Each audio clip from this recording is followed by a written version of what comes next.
Card हो जा।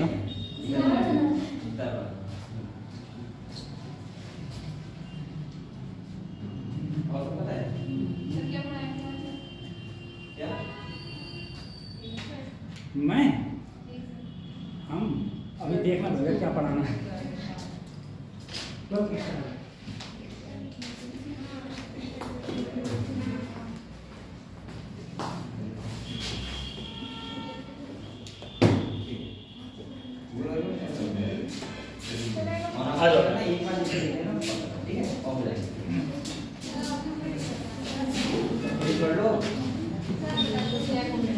Start करते हैं, ठीक है। अच्छा, आज वो पीडीएफ ओपन में सर ने भी ऐसे पढ़ाया है।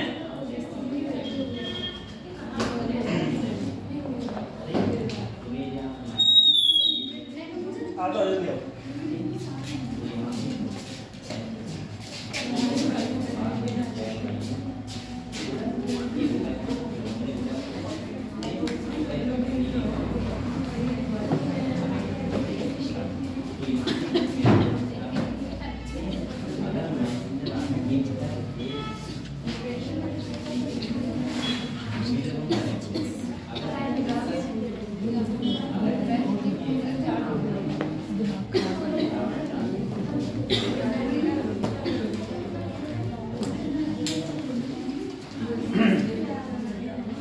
ट्वेल्थ स्टार्ट हो गई, ठीक है।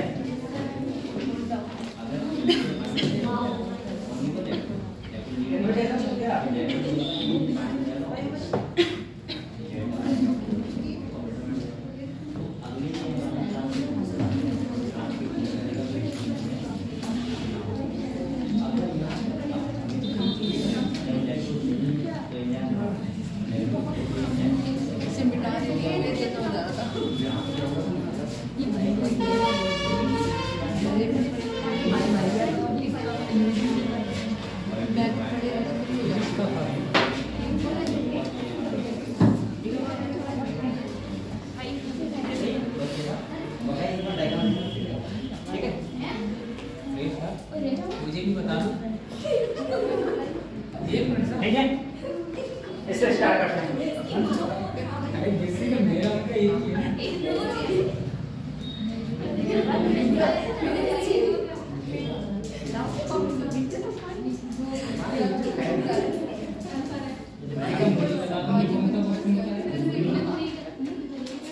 चलो देखो, ऐसा है, जितना भी हमने 11th पढ़ा था ना, जितना भी हमने 11th पढ़ा था, 11th का लगभग 45% नीट में पूछा जाता है, ठीक है। और बाकी 12th का 50-55% करीब 12th का नीट में पूछा जाता है। तो अब हम लोगों का 12th स्टार्ट होगा, है ना। अब 12th में एक चीज देखो जरा, पिछली बार पता है बच्चे ने क्वेश्चन पूछा था, ए लो देखो, तो इन्होंने स्प्रिंग को कट को लेके क्वेश्चन पूछा था, है ना, कि स्प्रिंग जब हम लोग कट करते हैं, सबसे पहले एक चीज मैं जरा स्प्रिंग में तुम लोगों को एक चीज बताऊं। मेरे पास कोई स्प्रिंग है, उस स्प्रिंग में कोई मास लगा हुआ है, ठीक है। स्प्रिंग का कांस्टेंट होता है कि अगर मैं इसे हल्का सा डिस्प्लेस कर दूं, इसे हल्का सा क्या कर दूं, डिस्प्लेस्ड कर दूं, तो जो टाइम पीरियड का फार्मूला आता है T = 2/√m/k। हमेशा जो फार्मूला रहेगा T = 2/√m/k, ये फार्मूला रहता है। अगर किसी कोई स्प्रिंग है, कोई मास लगा हुआ है, मास को मैं हल्का सा क्या कर दूं, डिस्प्लेस करके छोड़ दूं, तो जो स्प्रिंग का जो टाइम पीरियड का फार्मूला रहेगा वो रहेगा T = 2/√m/k। अब देखो, इसमें एक चीज देखो, मैंने कहा मेरे पास कोई एक स्प्रिंग है, स्प्रिंग का कांस्टेंट क्या है, K। अगर मैं इस स्प्रिंग को दो बराबर भागों में काट दूं, कितने बराबर भागों में, दो बराबर का मतलब है आधा आधा, दो बराबर भागों का मतलब क्या है बेटा, आधा आधा का मतलब हो गया 1:1, ठीक है। अब देखो, अगर मैं इस स्प्रिंग को दो भागों में काटा तो एक भाग ये हो गया और एक भाग ये हो गया। अब तुमसे इस भाग का स्प्रिंग कांस्टेंट पूछे या फिर इस भाग का स्प्रिंग कांस्टेंट पूछे कि बताओ स्प्रिंग कांस्टेंट इसका कितना होगा और इसका कितना होगा। पहले पूरे का कितना था, K, दो बराबर भागों में काट दिया तो दिक्कत मत लो, पहले दोनों को जोड़ दो, एक और एक दो, इधर भी दो और इधर भी, पहले के था तो के लिख दिया, यहां पर क्या है 1, तो नीचे 1 और नीचे, यानी कि इसका स्प्रिंग कांस्टेंट है 2k और इसका स्प्रिंग कांस्टेंट कितना है 2k, ठीक है। इसका स्प्रिंग कांस्टेंट 2k और इसका स्प्रिंग कांस्टेंट 2k। एक चीज और पूछो, मेरे पास में मान लो कोई स्प्रिंग है, उसका जो स्प्रिंग कांस्टेंट है वो कितना है k है। मान अगर मैं इसको 1:2:3 इस स्प्रिंग कांस्टेंट को मैंने 3 भागों में काटा, 1:2:3। तो देखो मान लो मैंने पहला काटा, एक ये, दूसरा ये और तीसरा ये, 3 भागों में कट गया ये, 3 भागों में। ये कितना है 1, ये 2 और ये 3। अब मैं तुमसे कहूं बताओ इसका स्प्रिंग कांस्टेंट कितना होगा, इसका कितना होगा और इसका कितना होगा। तो कुछ मत करो, तीनों को जोड़ दो, 3 और 2 5 और 1 6, तो यहाँ भी 6, यहाँ भी 6 और यहाँ भी 6। बड़ा जो तीनों को किससे काटा था, के से काटा था, तो ऊपर सबके क्या कर दो के। अब देखो यहाँ पर क्या है 1 तो नीचे, यहाँ 2 तो नीचे, यहाँ 3 तो नीचे 3।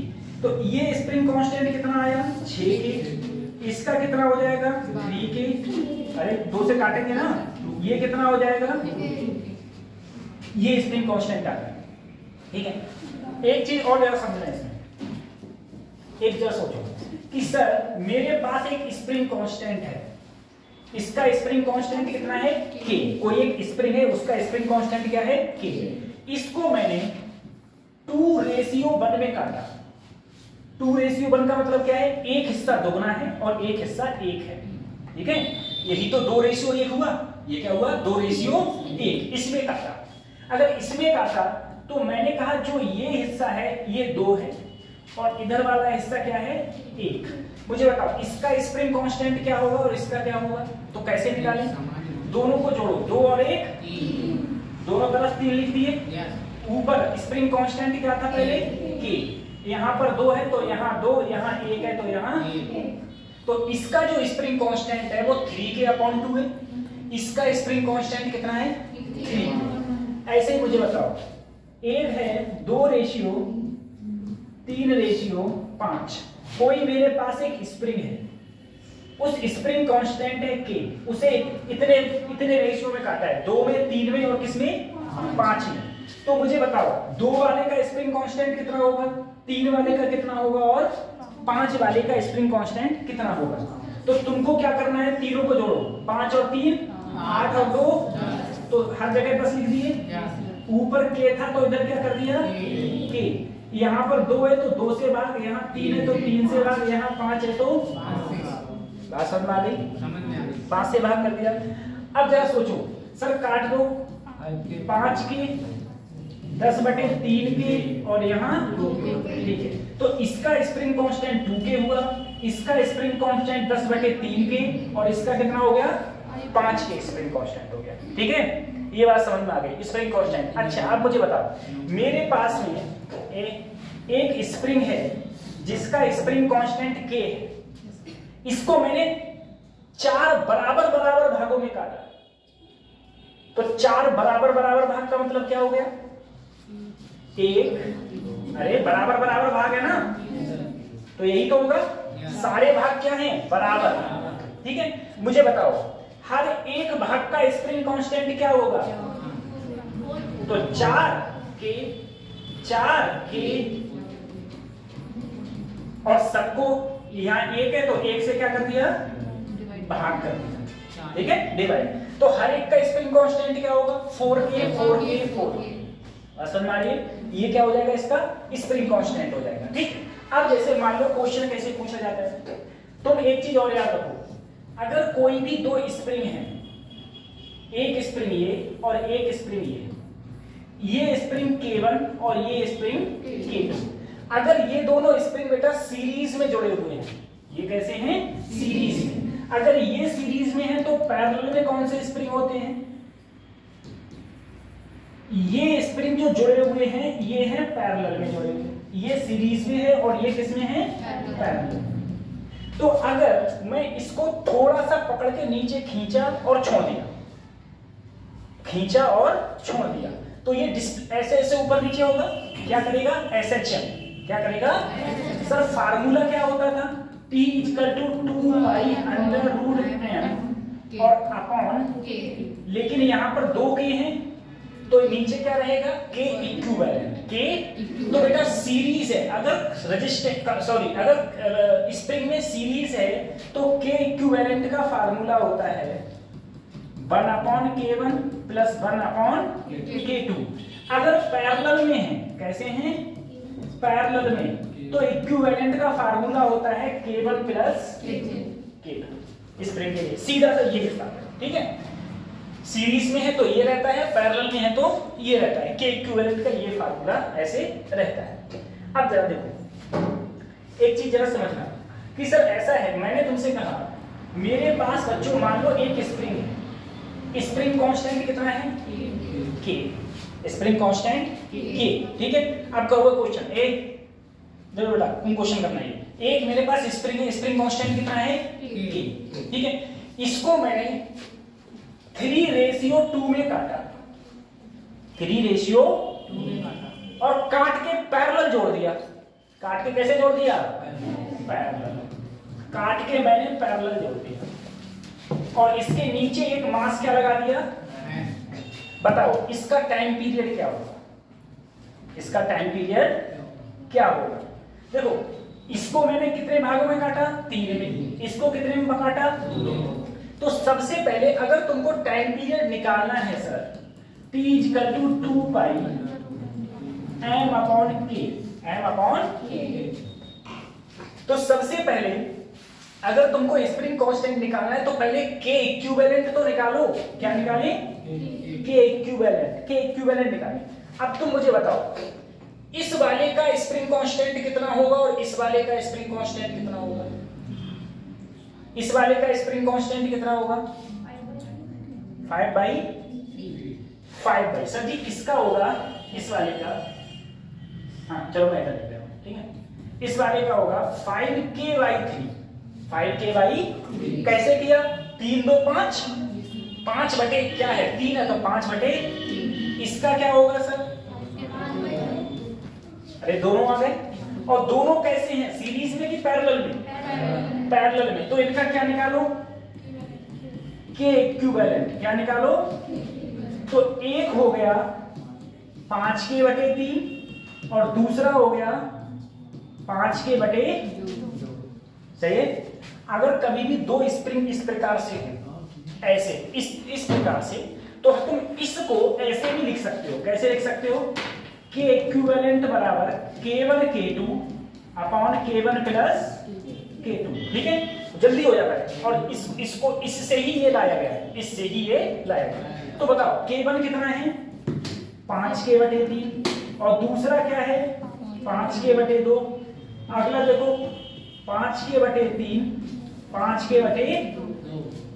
यहां से मेरी किसकी वैल्यू आएगी? K equivalent. और K इक्विवेलेंट की वैल्यू अगर मैं इसमें रख दूंगा तो मेरे को क्या आ जाएगा? टाइम पीरियड आ जाएगा। मुझको क्या मिल जाएगा? Time period. किसी भी स्प्रिंग का मुझको मिल जाएगा टाइम पीरियड मिल जाएगा। बात समझ में आ रही? ऐसे तो इस प्रकार से अगर कटिंग के क्वेश्चन आएंगे तो मैं इस प्रकार से टाइम पीरियड का फार्मूला निकाल सकता हूं। आराम से लगा के टाइम पीरियड का फार्मूला निकल जाएगा, ठीक है? तो ये कटिंग वाले क्वेश्चन। अब किसी भी प्रकार की कोई कटिंग हुई, ठीक है, स्प्रिंग को किसी ना किसी रेशियो में तो कहेगा ही, किसी ना किसी किस में कहेगा? रेशियो में कहेगा। और जैसे ही रेशियो में कहेगा तुम फटाफट क्या निकाल लोगे? उसका स्प्रिंग कांस्टेंट निकालते रहोगे। देखो किसी भी स्प्रिंग को जितना छोटा करोगे, किसी भी स्प्रिंग को जितना छोटा करोगे उसका स्प्रिंग कांस्टेंट उतना ज्यादा होता है। किसी भी स्प्रिंग को जितना छोटा करोगे उसका स्प्रिंग कांस्टेंट उतना ज्यादा हो जाता है, ठीक है? अच्छा, अब स्प्रिंग कांस्टेंट क्या होता है ये कैसे पता चले? देखो अगर तुम किसी भी स्प्रिंग को पकड़ के खींचते हो, खींचोगे तो उसे बढ़ाना पड़ेगा और उसे बढ़ाओगे तो फोर्स लगेगा। तो जितना बढ़ाओगे जितना ज्यादा फोर्स लगेगा, ठीक है, वही उसका स्प्रिंग कांस्टेंट उतना ज्यादा होगा। स्प्रिंग कांस्टेंट डिपेंड करेगा उसके मटेरियल पर कि उसका मटेरियल कैसा है, दूसरे उसकी मोटाई पर, दूसरा उसका मोटाई पर, ठीक है, कि स्प्रिंग कम मोटा है कि पतला, कम ज्यादा मोटा है कि कम मोटा है, उस पे भी डिपेंड करेगा, ठीक है, उस पर डिपेंड। अच्छा बच्चों सीरीज और पैरेलल देख लेना, सीरीज पैरेलल पता है कैसे निकालते हैं हम लोग, ठीक है। देखो एक खेत है, ये क्या है खेत, उस खेत में यहां से तुमने पानी दिया, क्या दिया पानी, तो पानी दिया, देखो जितना पानी इधर जा रहा है उधर जा रहा है उतना ही तो इधर जा रहा है, पानी कटा क्या, नहीं कटा, इसका मतलब ये दोनों कैसे हैं सीरीज। अब तुम्हारा एक पानी इधर भी जा सकता है और पानी इधर भी जा सकता है, पानी जहां दो भागों में कट गया वो दोनों कैसे होंगे पैरेलल, वो दोनों पैरेलल। अब तुम यहाँ पर देखो समझे ये कैसे कहा, देखो यहाँ से मान लो मैं पानी लाया तो वो पानी इधर भी कट गया और इधर भी कट गया, तो ये दोनों किसमें हो गए पैरेलल में। अगर सीरीज की बात आएगी, देखो सर पानी यहाँ से आया इसमें गया, इससे कहाँ गया इसमें, पानी कहीं कटा उसी में रहा, तो ये क्या होंगे ये सीरीज में होंगे, ठीक है। सीरीज में पानी की कटिंग नहीं होती है, पानी नहीं कटता है, ठीक है। ये तो कटिंग वाले कोई भी क्वेश्चन आएंगे तो ये ऐसे हो जाएंगे, ठीक। अच्छा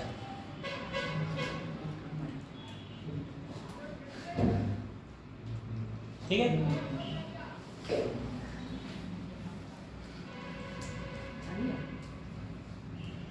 बता दिया होगा ना इसे, तो चलो ठीक। अब देखो ये थोड़ा वो उस दिन बच्चे ने पूछा तो मैं जल्दी में था तो मैंने ऐसे ही बता दिया, तो फिर मैंने सोचा लाओ डिटेल से बता दूं, अब सारे डाउट्स खत्म हो गए। देखो एक चीज समझो, हम लोग अब स्टार्ट करते हैं 12, ठीक है। अब 12वां स्टार्ट करेंगे।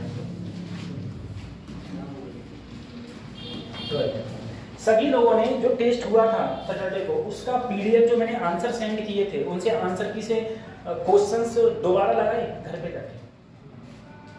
पेपर बहुत हार्ड था, वो फिजिक्स का पेपर काफी हार्ड है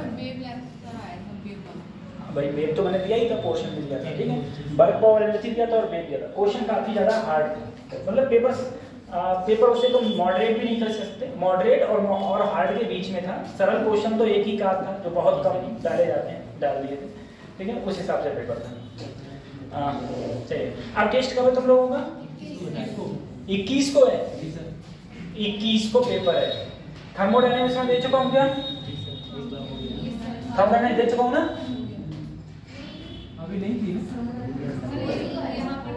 थर्मोडायनेमिक्स पेपर नहीं हुआ है, तो थर्मोडायनेमिक्स आएगी पेपर में, ठीक है। थर्मोडायनेमिक्स, अच्छा थर्मोडायनेमिक्स में पेपर तो वैसे एक भेज चुका हूँ तुम लोगों को, एक पेपर भेजा था मैंने, एक क्लास में सॉल्व भी करवाया था, 25 क्वेश्चन सॉल्व भी करवाए थे, ठीक है। सही पेपर होगा आपकी, जो भी पेपर होगा थर्मोडायनेमिक्स और केटीई, काइनेटिक थ्योरी ऑफ गैसेस, ठीक है। थर्मोडायनेमिक्स और केटीई का पेपर होगा। चलो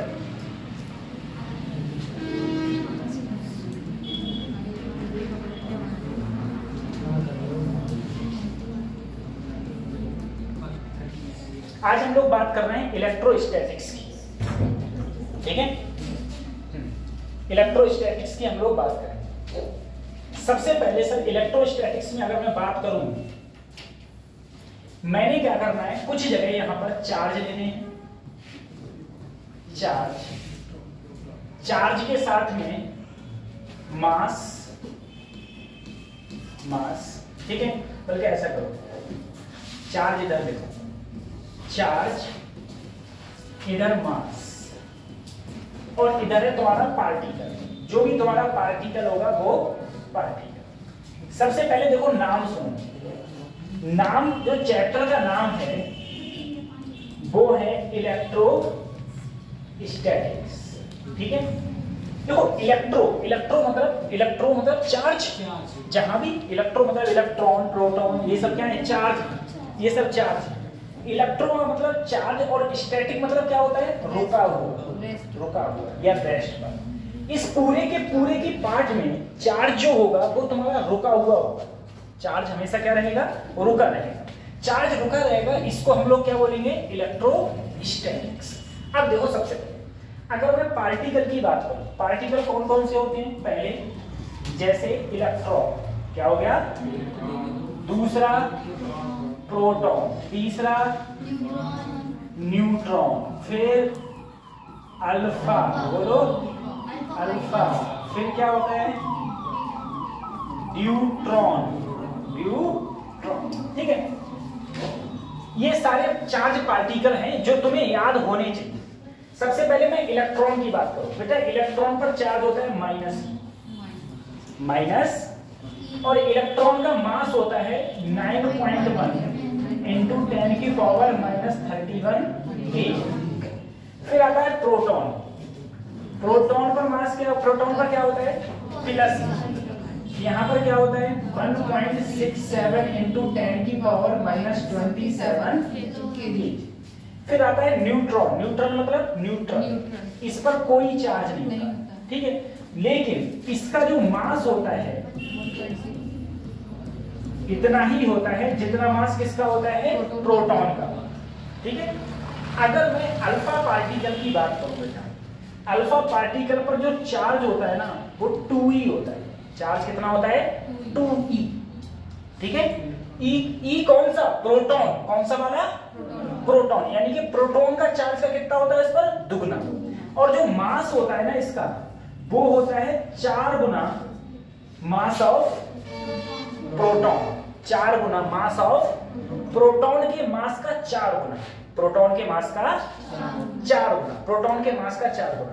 अगर मैं ड्यूट्रॉन की बात करूं, ड्यूट्रॉन पर चार्ज तो सिर्फ ई होता है, लेकिन जो इस पर मास होता है वो 2 गुना होता है मास ऑफ प्रोटॉन ड्यूट्रॉन के अंदर, ठीक है। सर जी अल्फा पार्टिकल को हम एक वैल्यू, एक चीज और बोलते हैं, अगर तुमने कहीं देखा हो तो क्या बोलते हैं 2He4। 2He4 बताओ क्या है, हीलियम है। 2He4 क्या है हीलियम, ठीक है। तो ये हीलियम हो जाता है। न्यूट्रॉन पर कोई चार्ज नहीं है, न्यूट्रॉन पर कोई चार्ज नहीं है। इलेक्ट्रॉन हो गया, प्रोटॉन हो गया, न्यूट्रॉन हो गया, अल्फा पार्टिकल और क्या हो गया ड्यूट्रॉन, सब पे मास आ गया 9.1 इंटू 10 की पावर -31, ये सब मास, ठीक है। ये 4 Mp। अब एक बार बताओ पीछे तुम बताओ, तुम दोनों लोग सभी, मास ऑफ प्रोटॉन ज्यादा है या मास ऑफ न्यूट्रॉन ज्यादा है? मास ऑफ प्रोटॉन ज्यादा है कि मास ऑफ न्यूट्रॉन? दोनों बराबर है, लेकिन मास ऑफ इलेक्ट्रॉन ज्यादा है कि मास ऑफ प्रोटॉन ज्यादा है? सब प्रोटॉन ज्यादा है। प्रोटॉन पर ज्यादा है, इलेक्ट्रॉन पर बताओ, बोलो। प्रोटॉन पर मास ज्यादा है कि इलेक्ट्रॉन पर?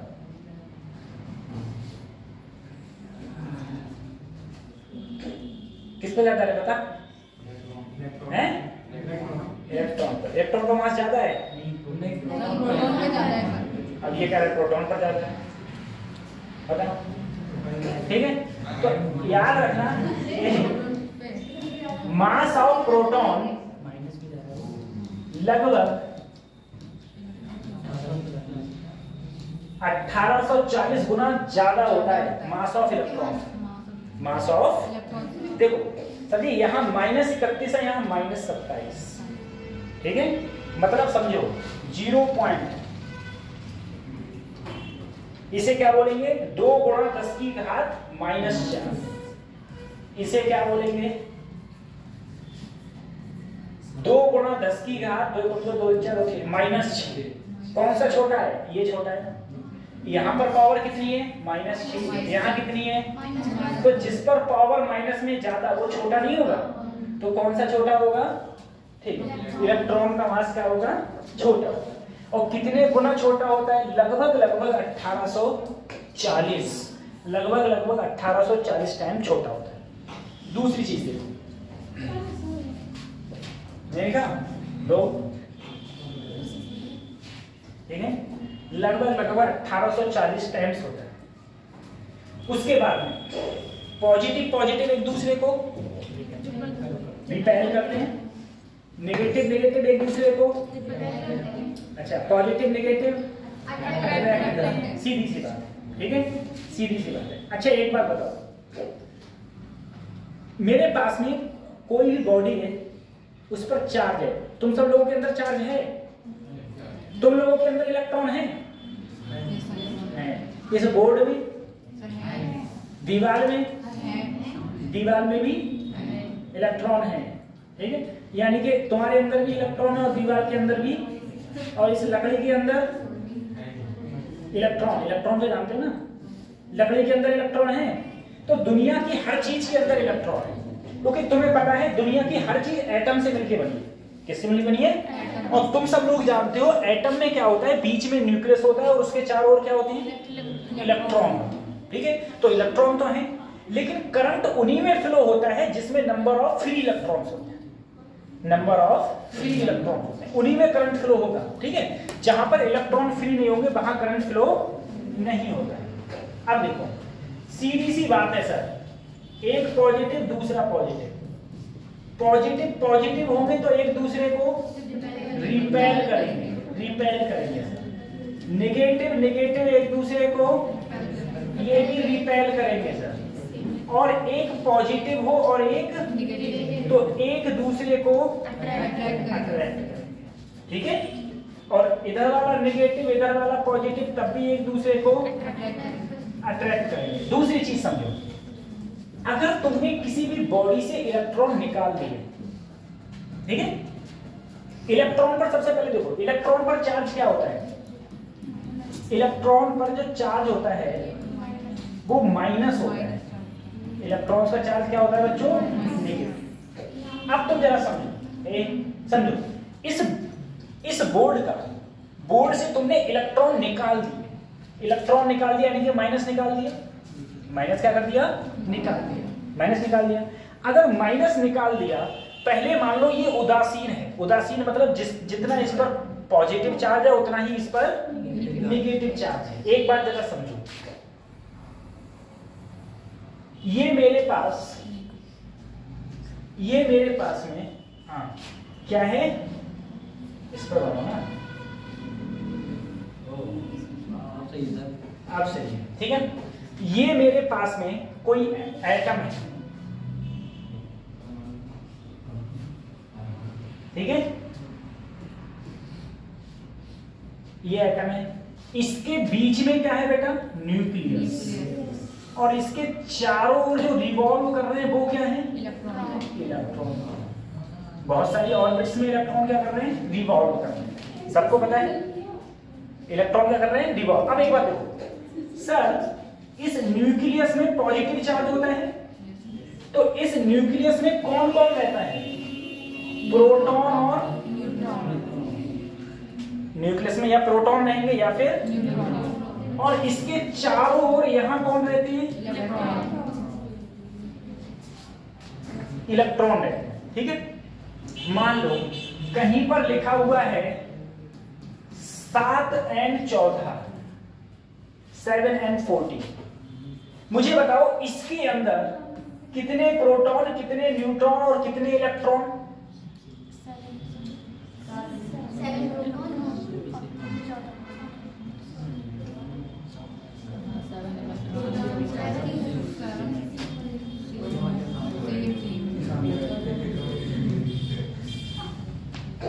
ठीक है, तो देखो बेटा, जो ये नीचे संख्या होती है ना, ये होते हैं number of proton, number of proton. जो नीचे वाली संख्या है वो होते हैं नंबर ऑफ प्रोटॉन। ठीक है, और ये किसके बराबर होते हैं? नंबर ऑफ इलेक्ट्रॉन के। यही नंबर ऑफ इलेक्ट्रॉन, यानी कि इसमें नीचे 7 है तो प्रोटॉनों की संख्या कितनी है? 7, और इलेक्ट्रॉनों की संख्या भी कितनी है? 7 हो गई। अच्छा, अगर तुमसे नंबर ऑफ न्यूट्रॉन पूछे, एक नंबर ऑफ न्यूट्रॉन, तो नंबर ऑफ न्यूट्रॉन कितने हो जाएंगे बेटा? 14 माइनस 7। ऊपर वाले में से नीचे वाला घटा दो, वो क्या होंगे? नंबर ऑफ न्यूट्रॉन्स होंगे, नंबर ऑफ न्यूट्रॉन्स हो जाएंगे। ठीक है, नंबर ऑफ न्यूट्रॉन्स। ठीक है, ए मौर्या बता इसमें कितने प्रोटॉन है? हाँ, और इलेक्ट्रॉन?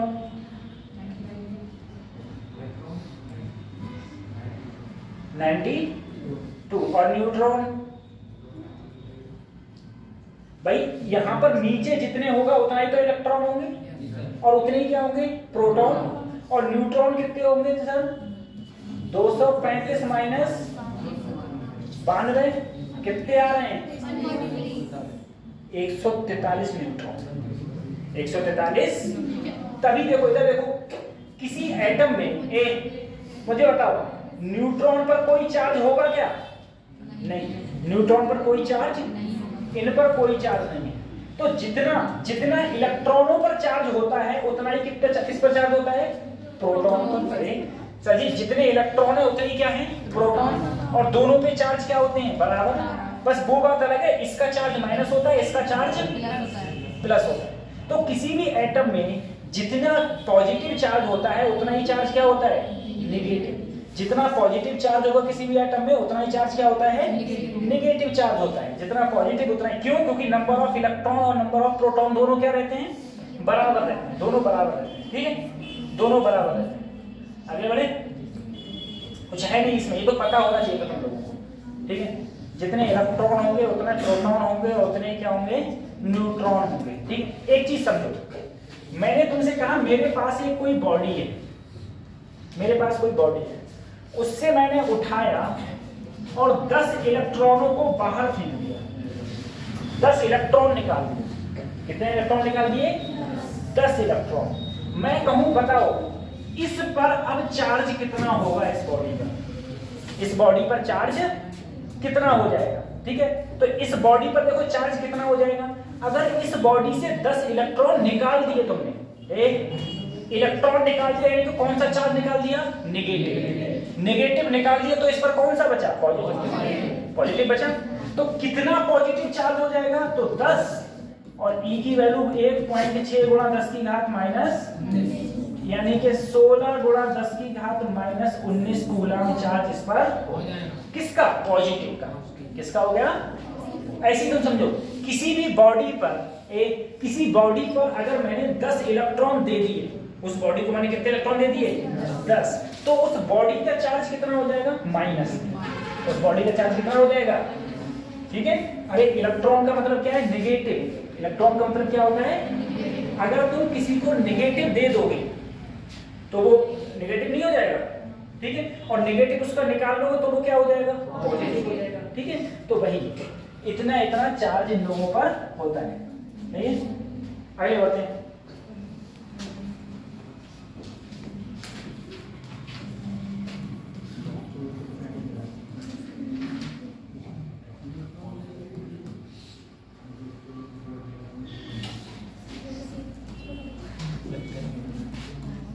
Quantization of charge.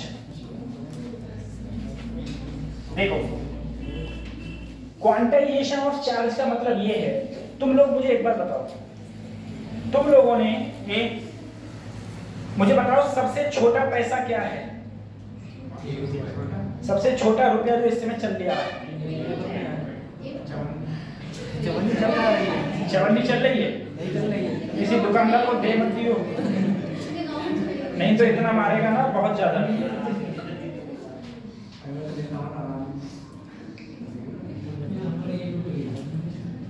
ठीक है,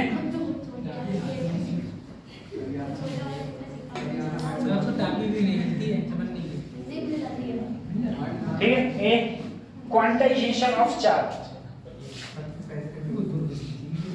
ठीक है, क्वांटाइजेशन ऑफ चार्ज। बेटा ये नहीं है, देखो ए समझो सबसे छोटा रुपया कौन सा है? 1 रुपया।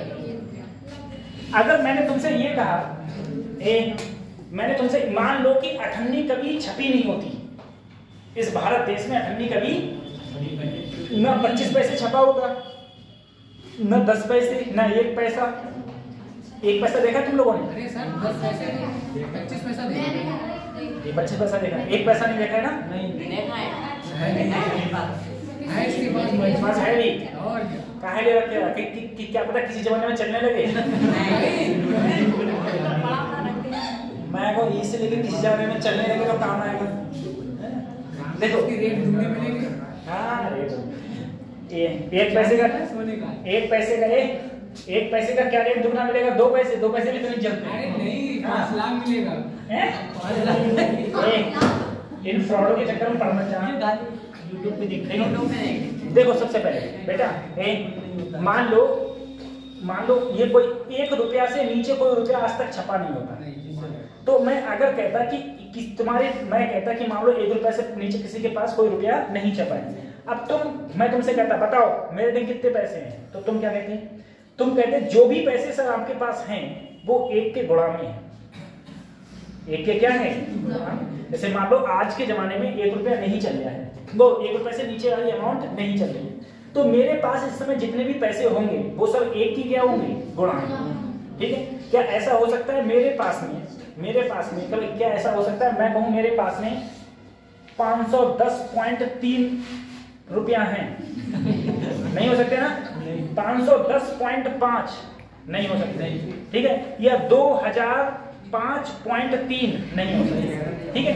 अगर मैं तुमसे कहूँ कि मान लो मेरे पास 2050 रुपए हैं, तो तुम कहोगे हाँ हो सकता है। क्यों? 1 के गुणा में। किसके गुणा में है? इसी प्रकार से चार्ज समझो तुम, जो भी चार्ज होता है ना, जैसे रुपया की सबसे छोटी यूनिट 1 रुपया है, इसी प्रकार से स्मॉलेस्ट यूनिट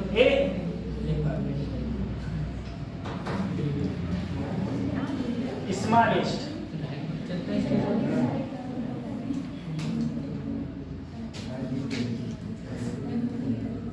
जो सबसे छोटी यूनिट है किसकी? चार्ज की, वो बेटा E है। कितनी है? 1। चार्ज की सबसे छोटी यूनिट क्या है? E। E का मतलब क्या है? 1.6 इंटू 10 की पावर -19 चार्ज की सबसे छोटी यूनिट ये है मेरे पास, E सबसे छोटी, ठीक है। जो भी मेरे पास चार्ज होगा वो किसके गुणा में होगा? N into E। हमेशा जो भी चार्ज होगा, या तो तुम्हारे पास 4 चार्ज होंगे, या 5 charge, 6 electron, 7 electron, 10 electron, 1 lakh electron, ठीक है। लेकिन तुमसे मैं कहूं किसी भी बॉडी पर 2.3 इलेक्ट्रॉन नहीं हो सकते, 2.3 इलेक्ट्रॉन या 2.4 प्रोटॉन नहीं हो सकते। सबसे छोटी यूनिट क्या है? E। जहां n बेटा पूर्णांक होता है, पूर्णांक को इंग्लिश में बोलते हैं इंटीजर नंबर। क्या बोलते हैं? जो कहां से स्टार्ट होता है? 1 2 3 4 5 ऐसे जाता है n, ठीक है। ऐसा इंटीजर का मतलब होता है 1 2 3 4 5 6 7 इस प्रकार से, ठीक है। इंटीजर नंबर है। कौन सा नंबर है? Integer number. हमेशा 1 2 3 4 5 6 ऐसा होगा, ठीक है। जैसे तुमसे कहा गया 5.6 इंटीजर नंबर नहीं है, 2.3 इंटीजर नंबर नहीं। इंटीजर नंबर जो होगा वो 1 के क्या होगा? मल्टीप्लाई होगा, हमेशा मल्टीप्लाई होगा, ठीक है। अब मान लो क्वेश्चन कैसे पूछा जाता है। क्वेश्चन तुमसे ऐसे कहा गया, मैंने तुमसे कहा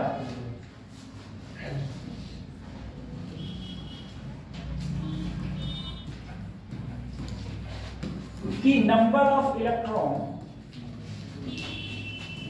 इन -1 कूलम चार्ज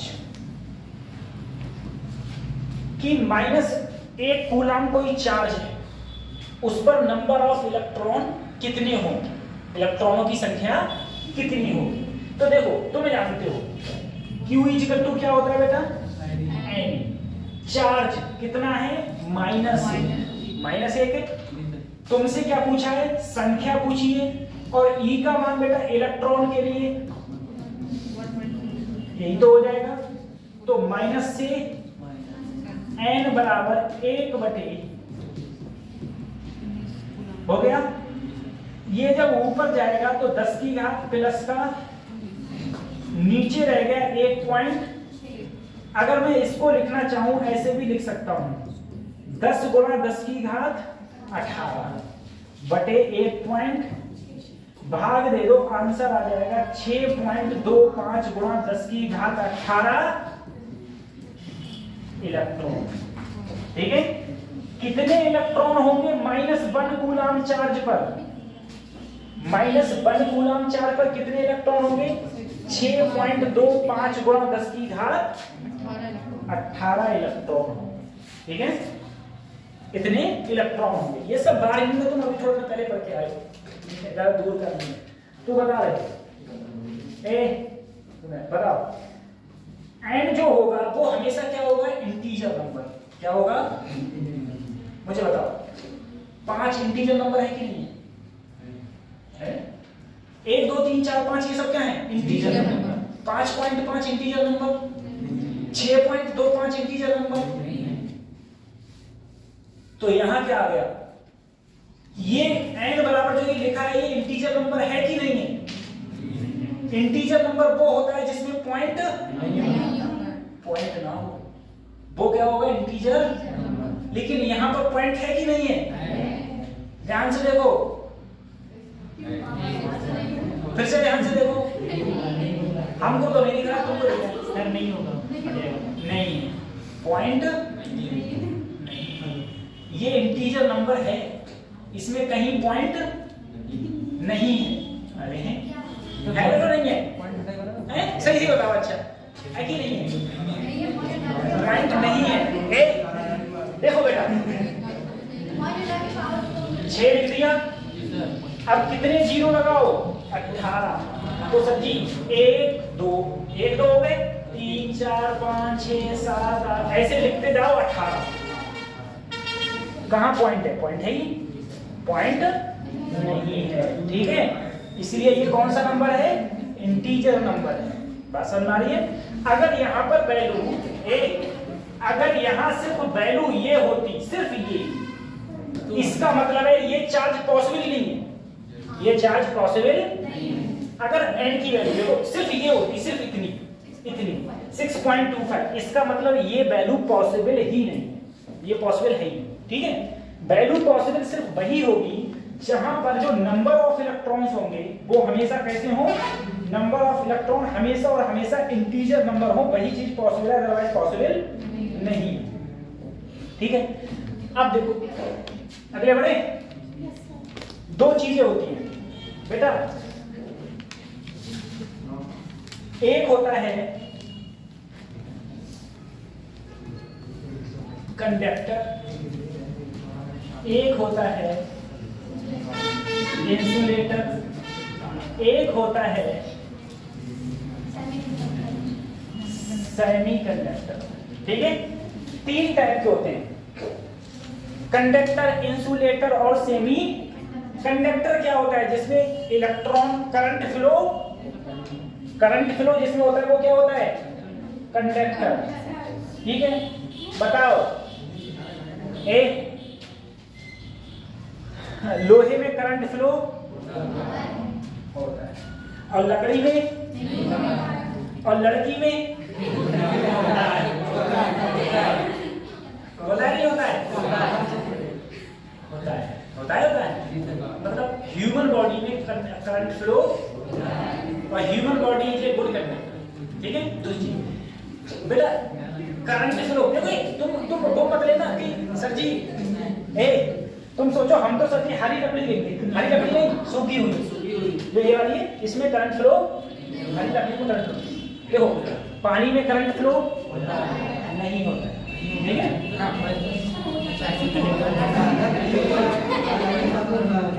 अब तुम कहोगे सर जी दिल्ली में थोड़े दिन पहले मर गया था लड़का, पानी में करंट आ गया था। देखो वो बेटा प्योर वाटर नहीं है, प्योर वाटर नहीं। पानी का मतलब फिजिक्स में प्योर वाटर माना जाता है। जैसे हम H2O लिखते हैं, उसमें क्यों भी इम्प्योरिटी मिली हुई नहीं होती। अरे प्योर वाटर कभी तुमने पिया है? Bisleri pure, Bisleri pure, RO भी प्योर नहीं है। आरओ में आरओ वाटर में बहुत सारी डेड बॉडी तैर रही होती है। ठीक है, और जो तुम पानी पी रहे होते हो उसमें बॉडी को जिंदा होती है। समझो बेटा, प्योर वाटर में करंट फ्लो नहीं होता, H2O में करंट फ्लो नहीं होता। ठीक है, अब देखो सर कंडक्टर जिसमें नंबर ऑफ फ्री इलेक्ट्रॉन्स हो, जिसमें नंबर ऑफ फ्री इलेक्ट्रॉन्स हो, इंसुलेटर जिसमें फ्री इलेक्ट्रॉन्स नहीं हो। ठीक है, सेमीकंडक्टर बेटा वो होते हैं जो कंडक्टर की तरह बिहेव करते भी हैं और नहीं करते। जब टेम्परेचर कम होता है तो ये बिहेव करते हैं एज लाइक इंसुलेटर, और जब टेम्परेचर बढ़ जाता है तो ये बिहेव करते हैं एज लाइक कंडक्टर। जैसे एग्जाम्पल आर्सेनिक, जर्मेनियम। ठीक है, ये सब क्या है? सेमीकंडक्टर। इंसुलेटर तुम्हें बहुत चीज, प्लास्टिक इंसुलेटर, ठीक है। दीवार भी क्या है, इंसुलेटर, ठीक है। ये सब इंसुलेटर चीजें, गिलास इंसुलेटर, इनसे करंट फ्लो नहीं होता। वाटर इंसुलेटर, कंडक्टर जिनसे करंट फ्लो हो जाते हैं, वो सब क्या कहलाते हैं हमारे, ठीक है। इसके बारे में विस्तार से जब हम लोग सेमीकंडक्टर का पार्ट पढ़ेंगे तो हम इसमें विस्तार से जानेंगे इसके बारे में, ठीक है। अब देखो, जब भाई चार्ज की बात चली रही थी, उसी समय हमारे एक साइंटिस्ट हुए जिन्होंने एक ला दिया,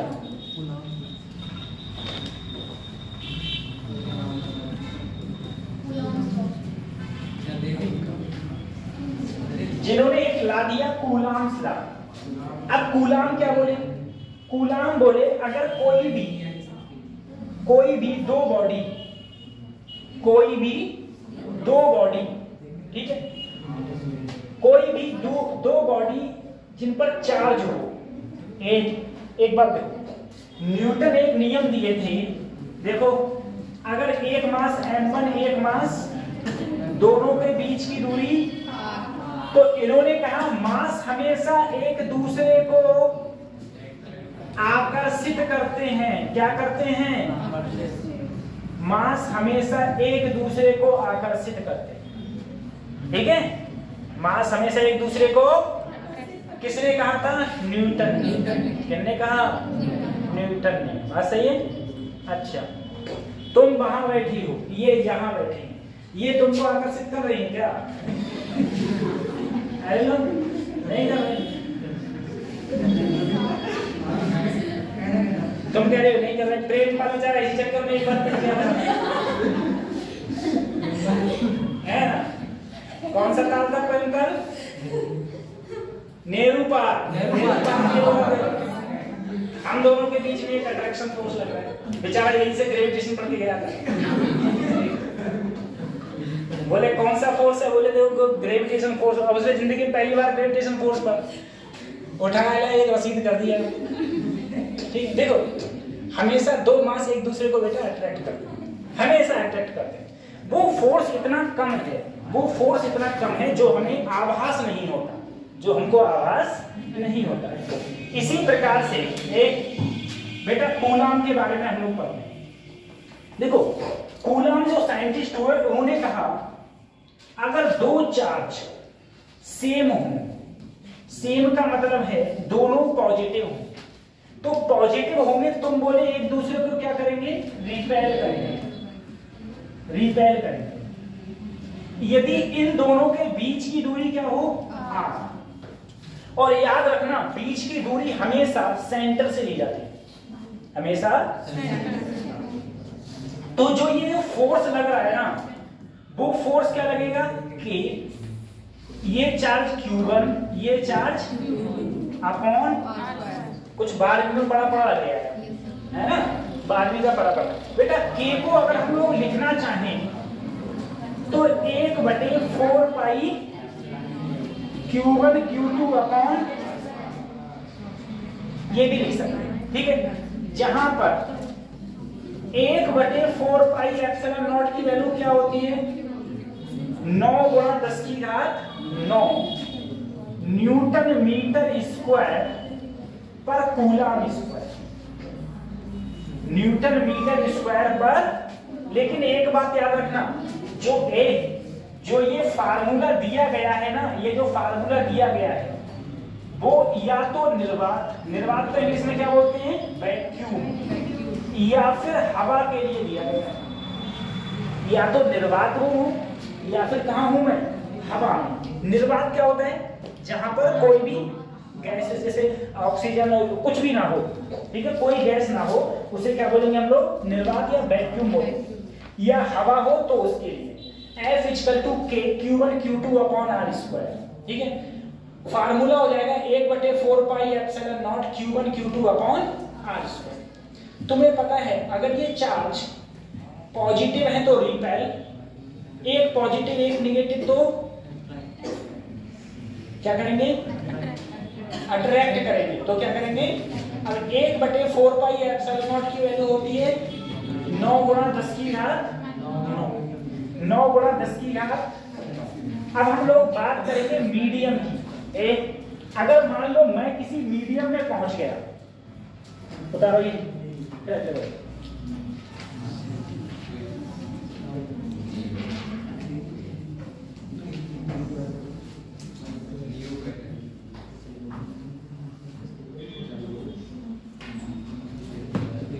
अगर मैं किसी मीडियम उतार लिया, देखो चलो सही, ठीक है। एक बटे, अच्छा एक बात और याद रखना बेटा, एप्सिलॉन नॉट 8.85 गुणा 10 की घात माइनस 12 कूलम स्क्वायर पर न्यूटन मीटर स्क्वायर, ठीक है। इसे क्या बोलते हैं? परमिटिविटी।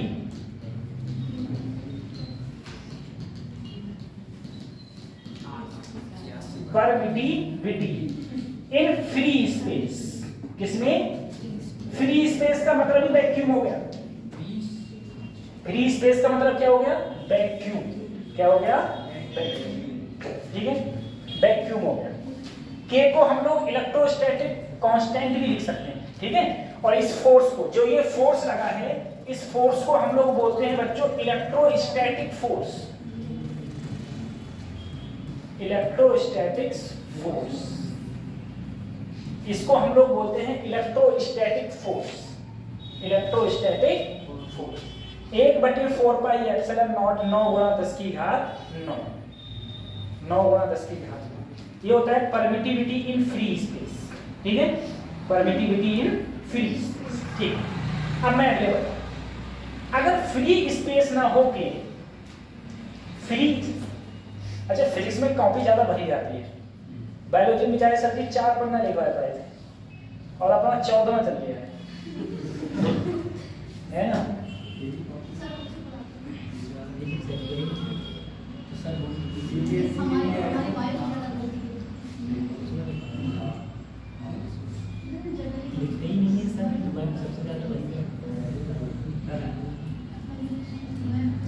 अरे लाइट बहुत है,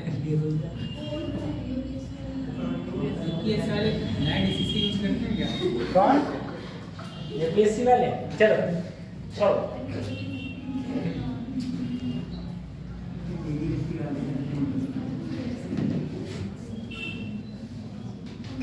हाँ अब हम लोग बेटा बात कर रहे हैं कूलम फोर्स इन मीडियम। जरा देखना बेटा मीडियम में कैसे, जरा इस बात को जरा ध्यान करो। मान लो मेरे पास में 2 चार्ज हैं, एक यहाँ एक यहाँ, Q1 और Q2, दोनों के बीच की दूरी R, खाली R, दोनों के बीच की दूरी R। बताओ इनके आपस में कितना फोर्स लग रहा है? के Q1 Q2 upon R square, के Q1 Q2 अपॉन। अभी कहां पर हूं मैं? हवा में। कहां हूं? अब मैं इन्हें ले जाके पानी में डाल दूं, दूरी वही है, दूरी वही है, और ले जाके कहां रख दिया? अब क्या होगा? ठीक है देखो, एक चार्ज Q1, दूसरा चार्ज, दोनों के बीच की दूरी R, और इन्हें उठा के मैंने किसी मीडियम में डाल दिया। मीडियम में डाल दिया तो इन पर जो फोर्स लगेगा ना, फोर्स लगेगा, वो लगेगा 1/4 पाई एप्सिलॉन ए। मुझे बताओ क्या ये वही फार्मूला है जो इससे पहले लिखा था? क्या ये वही फार्मूला है जो इससे पहले लिखा था मैंने? है? वही है। कौन सा है? वही फार्मूला है, ठीक है। क्यों है? ये वही फार्मूला मैंने लिखा था, है? नहीं वही फार्मूला है ना?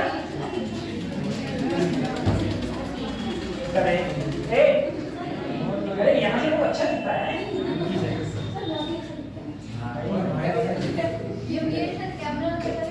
बेटा देखो वहां पर सर एप्सिलॉन नॉट था, यहाँ एप्सिलॉन नहीं। सही है बेटा, मम्मी से कहा करो गाजर खिलाएं, आंखों की रोशनी कमजोर होती जा रही तुम्हारी, ठीक। एक एप्सिलॉन, हाँ एप्सिलॉन बराबर होता है एप्सिलॉन नॉट इनटू के, ठीक है, एप्सिलॉन इनटू के। ठीक है।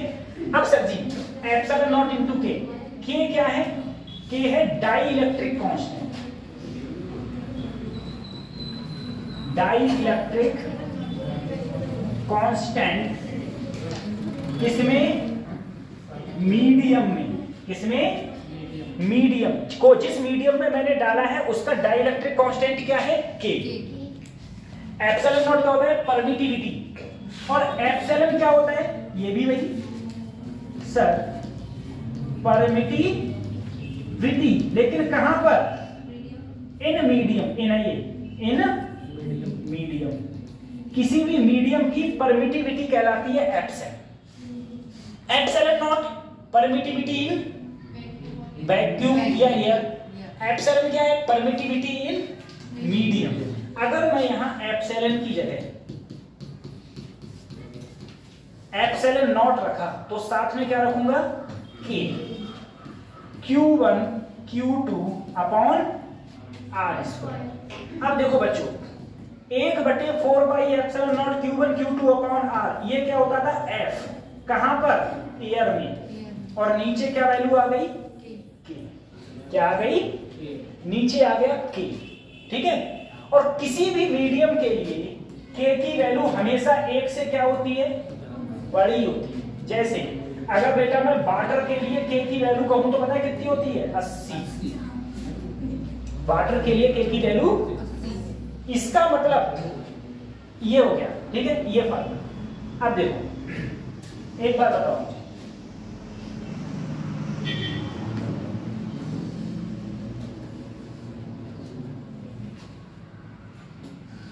एक बार बताओ, मेरे पास में दो चार्ज हैं, वो चार्ज हवा में है आर दूरी पर। अब इनको उठा के मैं, दूरी वही है और चार्ज भी वही है, लेकिन कहां ले गया? पानी में। कहां ले गया? जो हवा में फोर्स लग रहा है और जो पानी में फोर्स लग रहा है, कौन सा फोर्स ज्यादा, कौन सा कम? पानी वाला ज्यादा और हवा वाला एक। बेटा पानी मीडियम हो गया, पानी क्या हो गया? मीडियम। और हवा, यहां पर देखो ये मीडियम में फोर्स है और ये फोर्स कहां है? हवा में। तो मीडियम में कितना फोर्स लगेगा? हवा के फोर्स में से कुछ ना कुछ क्या करना पड़ेगा? भाग करना पड़ेगा। क्या करना पड़ेगा? और भाग करोगे वो वैल्यू 1 से क्या है? बड़ी। तो ये जो मान आएगा वो इससे क्या आएगा? कम आएगा। इससे क्या आएगा? पल्ले नहीं पड़ा। एक बताओ, एक सर जी इधर मान लो 50 आया, इधर कितना आया? 50 को अगर तुम 2 से भाग दे दो, 50 को किससे भाग दो? 2 से, तो कितना आया? ये वैल्यू इससे क्या है? कम है। कम है नहीं है? इसका मतलब ये है मीडियम में जो फोर्स लगेगा, मीडियम में फोर्स लगेगा वो क्या होगा? कम होगा। किससे? हवा से। हवा में सबसे ज्यादा फोर्स लगेगा और कम किससे लगेगा? मीडियम। मीडियम में फोर्स देखो कम, ये F बराबर F air upon K। Medium में फोर्स क्या लग रहा है तुम्हारा? कम लग रहा है। हवा में फोर्स क्या लग रहा है तुम्हारा? ज्यादा लग रहा है। हवा में फोर्स ज्यादा लग रहा है। एक अब बताओ, ग्रेविटेशन तो पढ़ा है ना खूब अच्छे से।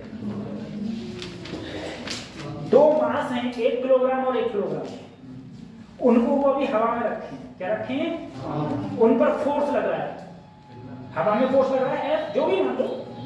अब उनको उठा के मैं पानी में ले गया, अब भी आपस में फोर्स लग रहा है। अरे मास हमेशा एक दूसरे को क्या करते हैं? तो अब भी फोर्स लग रहा है।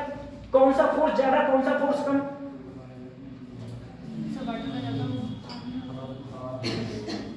बराबर। क्या होंगे बेटा? ग्रेविटेशन फोर्स मीडियम पे डिपेंड नहीं करता। ग्रेविटेशन जो फोर्स होगा वो मीडियम पे डिपेंड नहीं करेगा। चाहे तुम हवा में रखो, चाहे पानी में रखो, चाहे आकाश पाताल कहीं रखो, फोर्स उतना ही लगेगा। फोर्स उतना ही लगेगा। लेकिन इलेक्ट्रोस्टैटिक जो फोर्स होता है वो मीडियम पर डिपेंड करेगा। अगर तुम मीडियम में जाओगे तो फोर्स पहले की तुलना में क्या लगने लगेगा? कम लगेगा। पहले की तुलना में क्या हो जाएगा? कम फोर्स। हाँ, किसी भी मीडियम में जाने पर पहले की तुलना में जो फोर्स लगेगा वो तुम्हारा कम लगेगा। ठीक है, चलो अगले बढ़े। Dielectric constant epsilon not की वैल्यू 8.85 × 10⁻⁻12। 8.85 गुणा 10 की घात -12। ठीक है, अगले वाले। यस बेटा ये जो के है ना डाइलेक्ट्रिक, एयर के लिए के की वैल्यू 1 होती है, हवाई या निर्वात के लिए के की वैल्यू क्या होती है 1। ठीक है, हवाई या निर्वात के लिए के की वैल्यू 1 होती है। अगले बढ़े। ठीक, अब देखो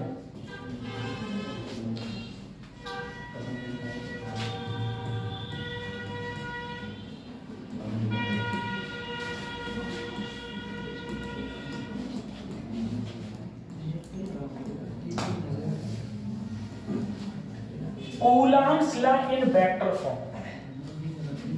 कूलम लॉ इन, अब सोचो सर वेक्टर फॉर्म का मतलब क्या है, तुम्हें पता है एक होता है सदिश, एक होती है अदिश।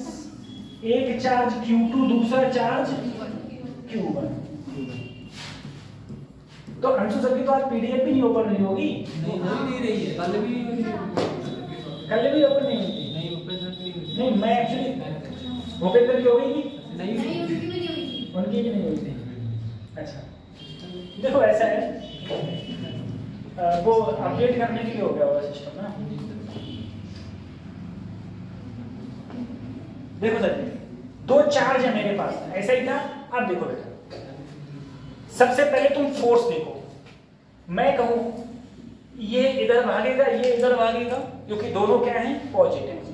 सर इस पर कितना फोर्स लग रहा होगा, ये किस पर फोर्स लग रहा है 1 पर, किस पर लग रहा है, किसके कारण, तो किस पर लग रहा है 1 पर, किसके कारण, तो F12 F।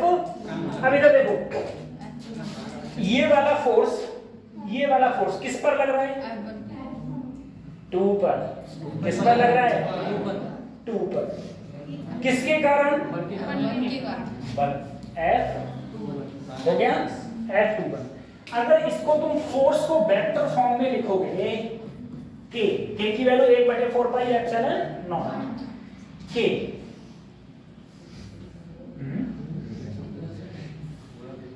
हैंग कर गया, हैंग कर दिया है। अरे ऊपर कैसे बनेगा भाई वो, छोटा बड़ा भाई और नहीं है।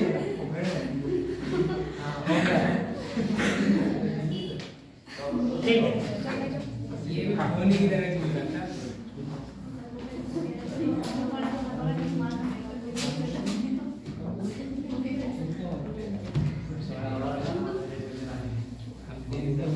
देखो 1/4 पाई एप्सिलॉन नॉट, 1/4 पाई। देखो मैं तुमको एक बार बताऊं बेटा, ध्यान दो, देखो तुम लोगों को पता है, सुन लो बकवास है, 720 का पेपर है, 360 180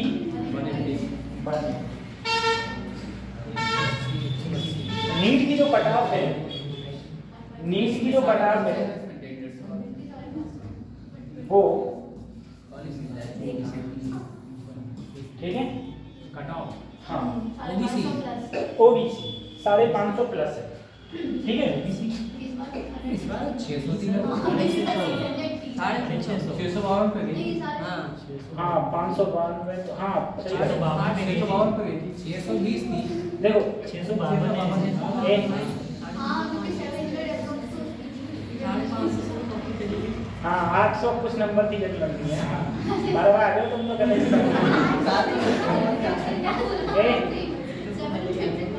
मेरी बात सुन, इतने नंबर पे हिम्मत के आए थे, इतना नंबर हिम्मत क्या है, अरे नहीं आए थे सर, तीस आए नहीं थे, नहीं आए थे इतने। मैं मतलब बताऊं, मैं सकल लेके बता दूं कैसे कितने नंबर आए। आती गई थी 550 नंबर आए। हमारे पास रिजल्ट था उसका यार, कहने का नहीं, रिजल्ट देखा तो विश्वास कर। एक बार जरा सोचो, एक बार मैं तुमसे कह रहा हूँ, अरे इतने नंबर तो लाना ही लाओ कम से कम, कम से कम। अगर तुमको नंबर लाना है, तुम सोचो तुम सोचो सिर्फ बायो से आ रहे हैं तो पॉसिबल नहीं है, तुम सोचो सिर्फ केमिस्ट्री से आ रहे हैं तब भी पॉसिबल नहीं, फिजिक्स तो आपको करनी पड़ेगी। और हम लोग जानते हैं, तुम लोग जो बायोलॉजी वाला बच्चा होगा ना फिजिक्स से बहुत घबराता है, ये यार फिजिक्स कैलकुलेशन, मेन चीज कैलकुलेशन से घबराता है ना, कैलकुलेशन कहाँ से क्या चीज याद करें, क्या याद करें, ठीक है। अब याद करना ना करने में दिक्कत पता है आप लोगों की क्या है, वो मैंने कई बार आप लोगों से बोला है, आप लोग जब जिस पार्ट को मैं पढ़ाता होता हूँ, ठीक है, वो पार्ट तो तुमको सारे फार्मूला याद होते हैं, लेकिन उससे जो पीछे पढ़ाया था वो सब भूल गए होते हो, वो सब भूल गए होते हो, ठीक है। तुम लोग ध्यान करो, जब मैंने तुम्हें फ्रैक्शन पढ़ाया था तुम्हें सारे फ्रैक्शन के फार्मूला याद थे, जब मैं तुम्हें वर्क पावर एनर्जी पढ़ाया था तो वो गाड़ी घूम रही है, साइकिल वाला मुड़ गया है, ठीक है, सारे फार्मूला याद। मैंने तुम्हें कोलिजन पढ़ाया था, सारे फार्मूला तुम्हें कोलिजन, ग्रेविटेशन पढ़ाया था, सब कुछ ग्रेविटेशन में याद था तुम लोगों को, ठीक है। एसएचएम पढ़ाया था, उसके भी सारे फार्मूला तुम लोगों को याद थे उससे, ठीक है। अब भले तुम्हें ये लग रहा हो कि एसएचएम कभी पढ़ा नहीं था क्या, फ्लूइड पढ़ाया था, उसके भी सारे फार्मूला याद थे, ठीक। लेकिन जैसे जैसे वो टाइम बीतता जाता है तुम लोग उसे भूलते जाते हो, बस यही कमजोरी है, फार्मूलास को भूलना नहीं है, एक फार्मूला को भूलना नहीं है, दूसरा फार्मूला को इम्प्लीमेंट करना। अगर ये चीज आ गई तो फिजिक्स आराम से हो जाती है, कोई बड़ी बात नहीं किसी भी प्रकार की। और दूसरी बात ये है, अगर सिलेक्शन लेने की जिद है तो कुछ भी कर सकते हो। शिवाजी महाराज ने तुमसे भी छोटे थे और युद्ध जीत के राजा बन गए थे, युद्ध जीत के, बाप की उन्हें बोली मिली थी कि फादर की जगह बैठ गए उठा के, ठीक है, जीत के गद्दी पे बैठ गए, ठीक है। और चंद्रगुप्त मौर्य सबसे बड़ा साम्राज्य हुआ है चंद्रगुप्त मौर्य, ठीक, हाँ चंद्रगुप्त सबसे बड़ा, इतना बड़ा साम्राज्य आज तक ना तो कभी मुगलों का रहा ना कभी मराठाओं का रहा, ठीक है। और बहुत समय पहले की बात है, मुगलों मराठाओं से बहुत समय पहले। हाँ, वो लड़के को तुम्हें पता है किसने ट्रेन किया ना, उसके गुरु कौन थे, चंद्रगुप्त मौर्य, चाणक्य, ठीक है, चाणक्य ने उसे हर प्रकार से ट्रेंड किया था, है ना, वो भी बना था, ठीक है। और बहुत छोटी उम्र में ही उसने सारे काम सीख साख के, और जो मगध का राजा था घनानंद, ठीक है, घनानंद को हरा के बहुत जल्दी राजा बन गया, बहुत जल्दी। तो एबिलिटी, क्वेश्चन करने की पावर, वो सिर्फ तुम्हारे दिमाग के ऊपर डिपेंड करता है। अगर तुम, वो कहते हैं ना, जैसा तुम सोचोगे वैसे हो जाओगे, जैसे सोचोगे तो वैसे हो जाओगे। तुम सोच रहे हो बस यहाँ से जाने के बाद बस खाली क्लास लगाना है, बस छुट्टी, कोई मतलब ही नहीं, ठीक है। ऐसा नहीं है कि तुम खाली क्लास ले आए और जाके बैठिए तो तुम पढ़ना ना पढ़ना बराबर है।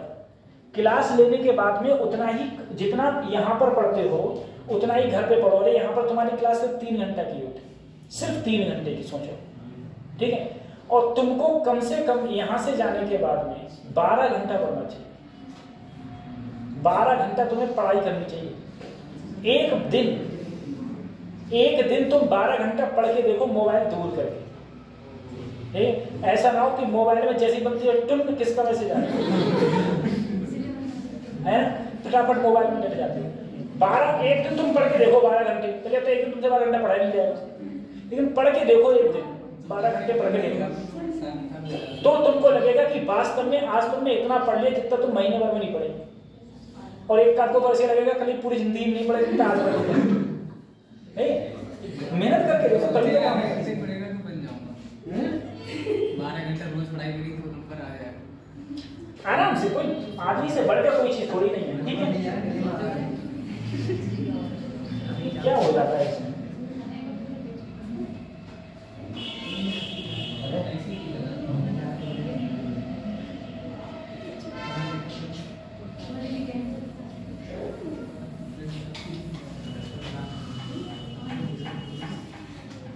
और बिना फिजिक्स के कुछ होना नहीं है, ये भी ध्यान रखो। बिना फिजिक्स के कुछ होना नहीं, फिजिक्स तो तुमको करनी पड़ेगी।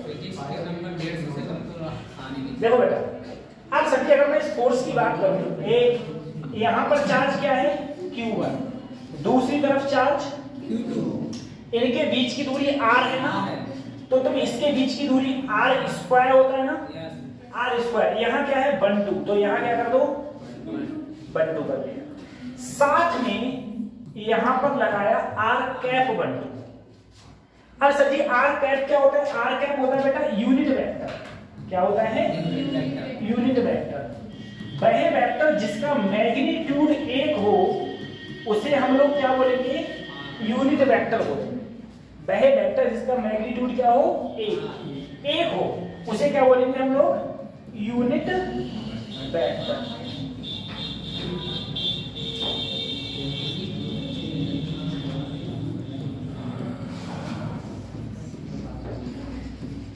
ठीक है, इसकी जगह मैंने उठा के ये रख दिया। अगर इसको लिखोगे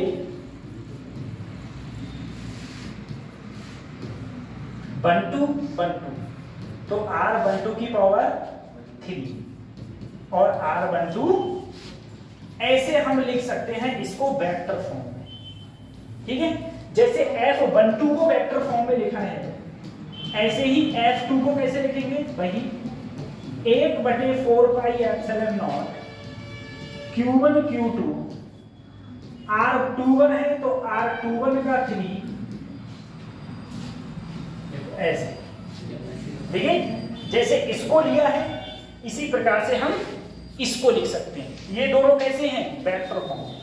दूसरी बात ये है,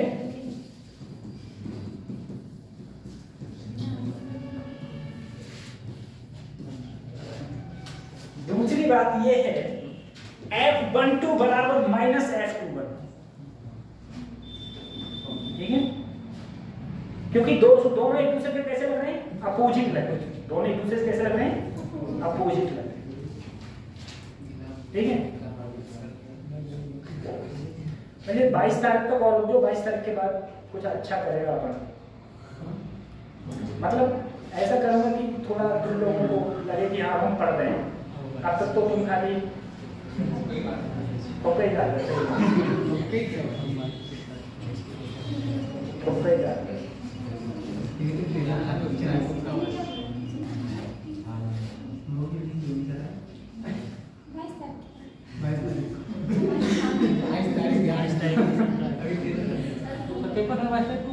तुम लोग पता है बहुत लकी हो। तुम लोग तो थोड़े अलग ही हो। जो 11वीं से पढ़ता है वो बहुत लकी है, जो 11वीं से यहाँ पर है वो बहुत लकी है।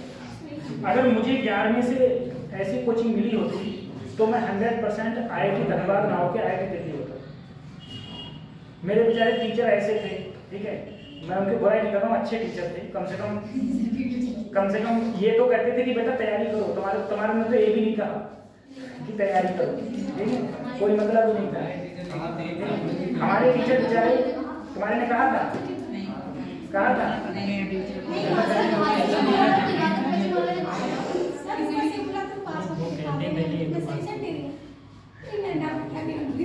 तो ऐसा तो हमारे टीचर बेचारे वो उसके थे टीचर थे, उनसे हम क्वेश्चन पूछते थे, नहीं होते थे तो बेचारे दूसरे दिन बता देते, लेकिन बता हो गया। f12 बराबर f माइनस f21। ठीक है, ये एक दूसरे के कैसे हो गए बच्चों? अपोजिट हो गए एक दूसरे के। हाँ, ये एक दूसरे के हमेशा अपोजिट हो गए।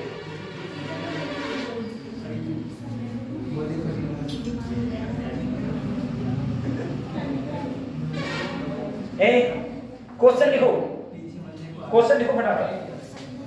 मैं काम करूँगा, क्वेश्चन लिखो। पीडीएफ बेटा इसमें खुल नहीं रही है, नहीं तो हम डाल देते, हमारा भी टाइम बचता ना। तो इसे सही करवाओ ना सर। अभी इसे खोल के ले जाऊंगा टीवी वाले के पास, कहूंगा इसमें पीडीएफ नहीं पढ़ रही। क्वेश्चन लिखना, two proton are placed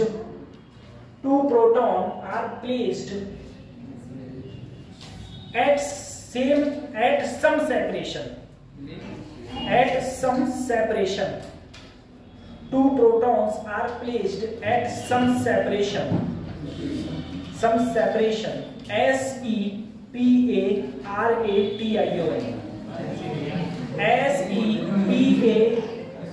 CARATION, separation. In vacuum. Find the ratio of electric and gravitational force. Find the ratio of electric and gravitational force acting between them. ACTING, acting between them. THEM, them. चलो देखो sir जी, question में कहा गया है मेरे पास दो proton है, एक प्रोटॉन ये, एक प्रोटॉन ये। सबसे पहले कुछ सेपरेशन है, कुछ मतलब r दूरी का दोनों के बीच में क्या है, सेपरेशन। सबसे पहले ये देखो प्रोटॉन पर चार्ज क्या होता है, पॉजिटिव, यानी कि ये भी पॉजिटिव और ये भी, तो ये एक दूसरे को क्या कर रहे होंगे, जो फोर्स लगेगा उसे बोलेंगे इलेक्ट्रिक फोर्स। क्या बोलेंगे? अच्छा, प्रोटॉन के अंदर मास होता है। इसका जो मास है और इसका मास है, वो मास एक दूसरे को क्या कर रहे होंगे, अट्रैक्ट। उसे क्या बोलेंगे, ग्रेविटेशनल फोर्स। तुमसे क्या रेशियो पूछा है, इलेक्ट्रिक फोर्स और ग्रेविटेशनल फोर्स का क्या पूछा है, रेशियो। ये तो पूछा है। अब सर जी देखो, इलेक्ट्रिक फोर्स का फार्मूला होता है 1/4πε0 Q1 Q2 बटे, ग्रेविटेशनल का होता है G M1 M2 upon R² से R² है। 1/4πε0 की वैल्यू बच्चों 9 × 10⁻⁹ यही तो होता है। मुझे बताओ प्रोटॉन पर चार्ज कितना होता है, 1.6 × 10⁻19, और दूसरे पे भी तो इतना ही होगा। अरे जितना पहले पर है उतना ही किस पर है, दूसरे पर। दोनों चार्ज हैं तो सेम ही। उसके बाद में देखो G की वैल्यू कोई बताएगा, -10⁻11। मास, प्रोटॉन पर मास क्या होता है, प्रोटॉन पर मास कितना होता है, ये बवाल है इसमें।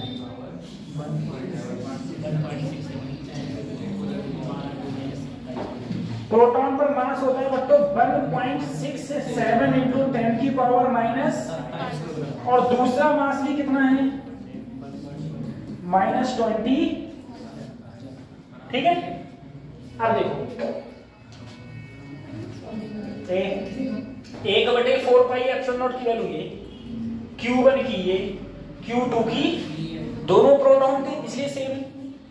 G की वैल्यू ये, M1 की ये, M2 की। अब क्या देखो, ये भी 1.6 और ये भी 1.6 और ये भी, इसको इससे बाहर दो, 6.7 को 9 से, तो 1 पॉइंट कुछ आएगा। 6 को 9 से भाग दोगे 1 पॉइंट कुछ आंसर आएगा। हो गया। अब सिर्फ घाते रह गई, सिर्फ क्या रह गई, 19 और 19 -38।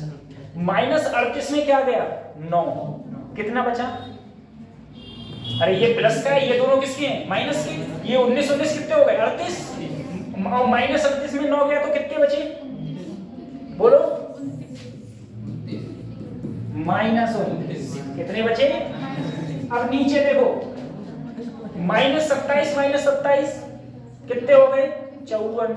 कितने हो गए, 54 और 11 जोड़ो, 54 और 11, हाँ कितने हो गए, 65। तो यहां आया 10⁻⁻। अब नीचे वाला कहां जाएगा,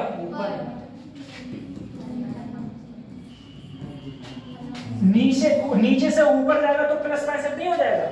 और 65 में से 39 घटाओ, कितने बचेंगे, कितने बचेंगे, 30। तो 10⁻36, 10⁻, इन दोनों का रेशियो आया। Sorry F E upon H, F E upon A. अब मुझे बताओ कौन सा ज्यादा है, एफ ई ज्यादा है कि एफ जी?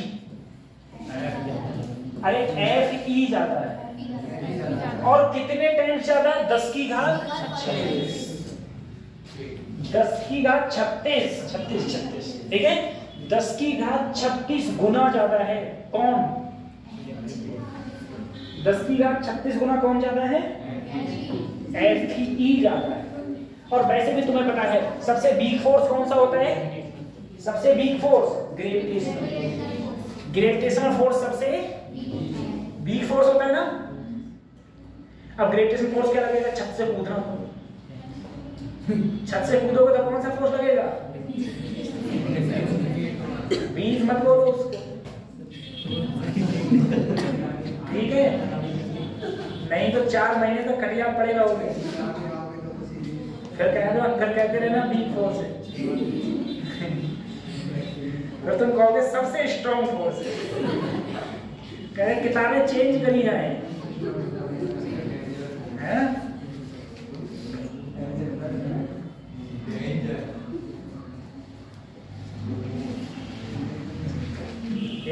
ऐसे ही डेली क्लासे आते रहो, पता नहीं चलेगा तुमको 12th का उड़ गया, 11th खत्म। 4 सेकंड पहले तो सर जी आप एरर पढ़ा रहे थे, 11th खत्म हो गया 12th है ना, तो भाई ये पता नहीं चलेगा कब खत्म हो जाएगा। तो ये F E upon F G, F E upon F G, ठीक है।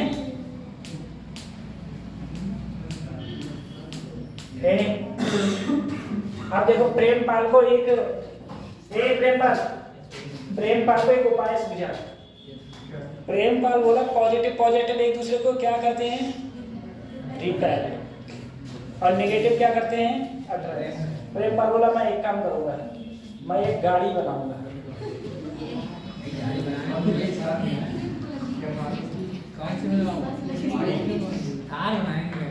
उस पर प्रेमपाल बैठेगा, प्रेमपाल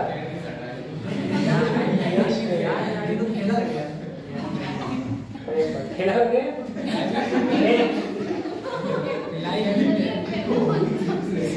प्रेमपाल कह रहा है मैं इधर रखूंगा पॉजिटिव चार्ज और इससे ऐसे डोरी बांध दूंगा लकड़ी की, और यहाँ रखूंगा नेगेटिव चार्ज। ये इसको क्या करेगा? और गाड़ी मेरी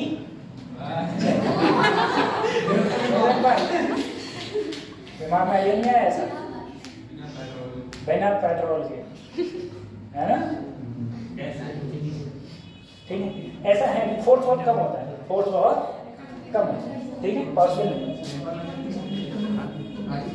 ठीक है। चलो हटा दें।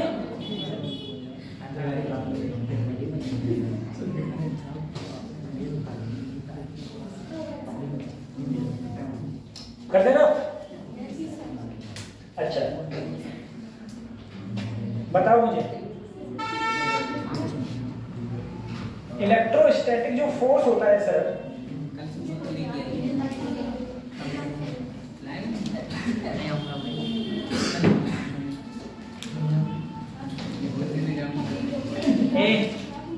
सर इलेक्ट्रोस्टैटिक जो फोर्स होता है, सबसे पहले तो ये है कि रिपेल भी करेगा और वो अट्रैक्ट भी करेगा। दूसरा, अगर किसी तुम मीडियम में चले जाओगे तो मीडियम पर डिपेंड करता है, ठीक है, मीडियम के हिसाब से फोर्स क्या होता रहता है मेरा? चेंज होता है, ठीक है। लेकिन ग्रेविटेशनल फोर्स जो होता है वो मीडियम के हिसाब से चेंज नहीं होता। दूसरा, अगर किसी भी बॉडी से मैं इलेक्ट्रॉन निकाल लूं तो वो बॉडी क्या हो जाएगी? पॉजिटिव, वो बॉडी क्या हो जाएगी? दूसरी चीज, एक बार बताओ, मैं तुमने देखा होगा बचपन में तुम लोग ऐसे करते थे, मैं इस पेन को लूं और ऐसे बालों में लिट्टू रब करूं, या किसी भी सिल्क से, हाँ किसी भी सिल्क कपड़े से इसको रब करूं। रब करने के बाद में मैं इसे कागज कहूंगा, कागज इससे चिपक जाता है, कागज इससे अट्रैक्ट होता है। काहे अट्रैक्ट होता है वो? क्योंकि बेटा जब मैं इसको ऐसे रब करता हूँ ना, ऐसे रब करता हूँ, तो रब करने से क्या होता है, इसके अंदर नेगेटिव चार्ज आ जाता है, कहाँ से? मेरे बालों से, या फिर तुम्हारे पास में जो भी तुम्हारे सिल्क का क्लोथ है उससे। तो इस पर जब नेगेटिव चार्ज आ जाता है, एक नेगेटिव चार्ज होता है, और जो हमारा कागज होता है, ठीक है, तो वो इसको क्या कर लेता है, एक प्रकार से अट्रैक्ट कर लेता है। वो इसको एक प्रकार से क्या कर लेगा, अट्रैक्ट। उसके कारण वो उसमें अट्रैक्शन, उसके कारण ही तुम्हारा होता है। तुम्हारा टेस्ट किसका है? थर्मोडायनेमिक्स और केटीजी। केटीजी मैंने पढ़ दिया ना। केटीजी में क्या क्या था? BRMS, BMP, B average, mean free path, यही सब तो था। मीन फ्री पाथ था, और बहुत सारे प्रेशर के फार्मूलाज भी थे, ठीक है। और थर्मोडायनेमिक्स में पूरी थाई था, ठीक है। आइसोबैरिक प्रोसेस, आइसोकोरिक प्रोसेस, बहुत सारे प्रोसेस थे, ठीक है। तो ऐसा कल हम लोग इससे आगे बढ़ेंगे, ठीक है। कल हम लोग इससे आगे बढ़ेंगे अपने, तब तक हाँ, कल इससे आगे बढ़ेंगे।